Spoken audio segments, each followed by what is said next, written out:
After Bitcoin's worst performing year ever, 2019 was a breath of fresh air welcomed by all. Well, at least almost all. Warren Buffett was still determined to be on the wrong side of history when he told CNBC in an early 2019 interview, "Bitcoin has no unique value at all. It's a delusion, basically. It attracts charlatans." The Berkshire Hathaway CEO did say he was sympathetic to optimists who bought Bitcoin hoping it would change their lives forever, and actually did admit to some potential in Bitcoin's important underlying technology. Thanks, Warren. But 2019 had a very exciting beginning for Bitcoin when it celebrated the 10-year anniversary of its Genesis block on January 3rd. A new idea called Taproot took shape during this time. Promising to expand on Bitcoin's smart contract flexibility, the Taproot upgrade was implemented later in 2021. One of its features, Bitcoin Ordinals, assigned each Satoshi a sequential number, which is what allows this very report to be recorded as the 6,504th ordinal ever recorded on the Bitcoin blockchain. The adoption of Bitcoin continued its frenetic pace, with many firsts happening in the first quarter of 2019. Bitcoin trading in crisis-stricken Venezuela hit all-time highs on a weekly basis and even got its first ever Bitcoin ATM.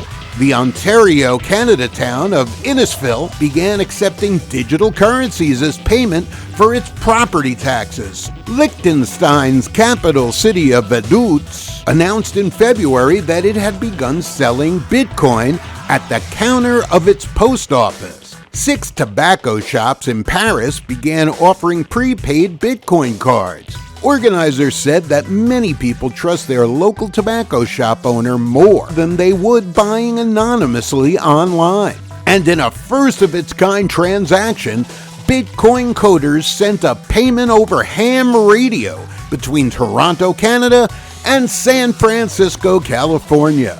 Also, after saying that Visa would not process Bitcoin transactions, they posted a job listing for a technical project manager of Visa FinTech. There were also several shocking events, including the disappearance of over $190 million in deposits and the subsequent shuttering of Canada's largest cryptocurrency exchange, Quadriga, after the unexpected death of its 30-year-old CEO, Gerald William Cotton. It was discovered that he took his unshared seed phrases to the grave, rendering all their crypto unrecoverable.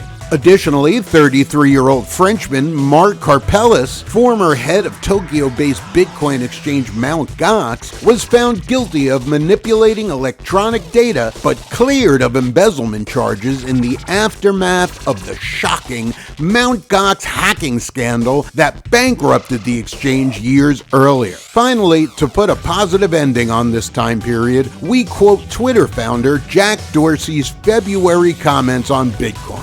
Dorsey said, "Bitcoin is resilient. Bitcoin is principled. Bitcoin is native to internet ideals, and it's a great brand.